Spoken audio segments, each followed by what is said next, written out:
Privilege. Privilege. Kung nagunahuna ka magigsunan, kang adlaw ipapahulay, bugat para ka na to. Di kita ginaan, mubalik o giway. Oh, ay tinod. Ay tinod. Kung ibukatan ta, musimba ni adlaw ipapahulay magigsunan, pero na to nga bugat yun. Di kita tagtangka o grilo. Rusam din mo man, ikaw yan, speaker na eh.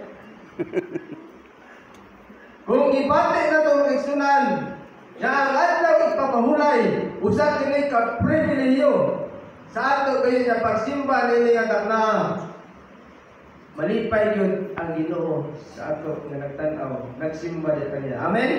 Amen. Abi ninyo mga eksunan, adunay usa ka magwawali. Sa wala dama mga kaigsunan na ang iyang giwalihan nga simbahan dili ganahan og wali nga taas. Kasi dili ganahan mga kaigsunan wali nga taas but pasabot wali nga isa ka oras na ay simbahan nga na-assign ang mga speaker. Ang mga kaigsunan dili gid ganahan moabot og kini isa ka oras nga wali. Kaya kung patong na kini isa ka oras magigsunan, magpasumangin na gawas-gawas ang mga kaigsunan, mga membro sa iglesia, o kunya, magpasumangin o pangit, kaya gusto na humanon ang kini muyaw-yaw ang mga speaker. Kunya, ang mga speaker, wagin na balo, ngayon na kaya mga kinaiya sa mga membro ka ng iglesia. Kunya, what happened mas mga kaigsunan? Niingon ang mga elder, nanaslas sa kining pulpito, ingon ang mga elder, Brad, pila na oras mawali? Ingon ang mga speaker, din, sa oras gani. Ano isang oras mo na?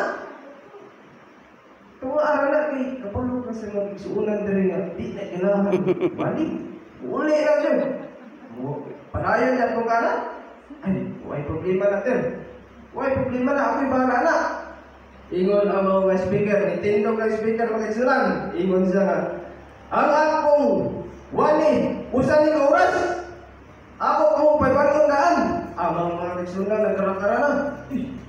Tay, andam kita gawas di kita daan na meron. Ingon ang mga speaker, ako wali isang oras. Paybarong na tumudaan. Pero ako ning tumaon. Ingon ang speaker magigsunan, ang tunga